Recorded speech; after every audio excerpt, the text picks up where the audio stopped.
Are you ready to get your jiu-jitsu on? Let's go. Now in this video, I'm gonna give you 5 tips how to get your black belt in 10 years.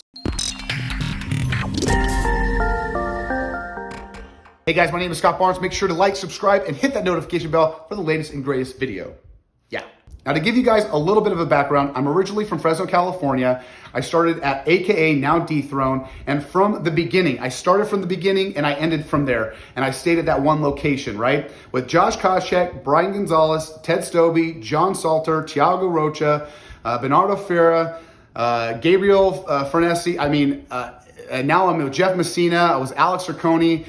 You name it, I've been with them. And I believe that I have been trained under some top tier world-class jiu-jitsu, and that's what I think my jiu-jitsu is, world-class. Yes, 10 years to get your black belt. I know that seems like a long time, but remember, this is a lifestyle. And with that lifestyle, the only way that you can start is to show up. That's the first thing I want to talk about, is just showing up. I remember when I first started jiu-jitsu, walking into that gym was the biggest fear that I had. Just walking through, seeing other people. But once you get past that very first day, you start meeting great friends, you start seeing cool moves, and attendance, just showing up, is the first thing that you need to do. Number 2 is gonna be dedication. You gotta show up at least 2 to 3 times a week to get that retention for the submissions and the positions. Anything below that, it's gonna inhibit the learning and you're gonna have to restart and you're gonna have to reset. Number 3, adopt a black belt. If you're in your infancy, find a black belt on the mat that you adhere to, that you connect with.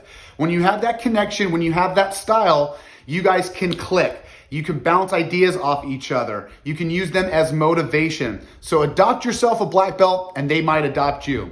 Try it. Number 4 is gonna be pretty intimidating, and that's tournaments. I really strive for you guys to compete. White belt, blue belt, purple belt, brown belt, black belt.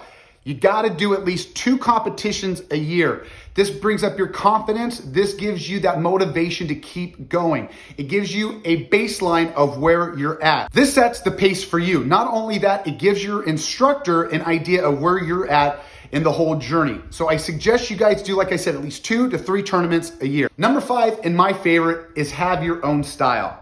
When you're going along the jiu-jitsu journey, you have to incorporate your own movement and your own style. What I like to do is I like to pick and choose things that I like that adheres to me. So for me, I like lazy jiu-jitsu. I like the sloth jiu-jitsu where I'm not moving that much, but I'm using my opponent's energy for me. So I use it against them for me. So that way I don't have to move a lot. I don't have to exert a lot of energy. And then that way I can set up my position and then I can go into the submission. And to give you an example, 2 of my students, one of them being back in Fresno, Paul Cardona, has a great guard game. It is very tough to pass his guard, let alone for him to sweep you. He's a smaller, like I said, rounder guy, but good Lord, is it tough to pass his guard, let alone for him to sweep you. Very strong and has great technique.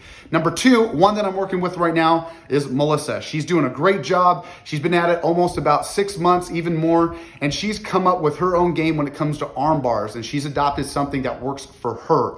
And everybody that I've worked with, it's nice that they come up with their own mantra, their own movement, and their own submissions, because you can't cookie cutter jiu-jitsu. You got to make it your own. I think that's where a lot of people struggle, and they kind of put themselves on the back pedal as they try to copy and mimic other jiu-jitsu artists. So for you guys out there, I want to make sure that if you're wanting to achieve that black belt level, you got to do those 5 things. And with those 5 things, you can have a well-rounded journey. And I give you guys encouragement and support. This is a great journey. Make it your own. So I highly strive for you guys to achieve that black belt glory. I love you guys. Check me out on all that social media. Have a great one, and I'll see you on the flip side.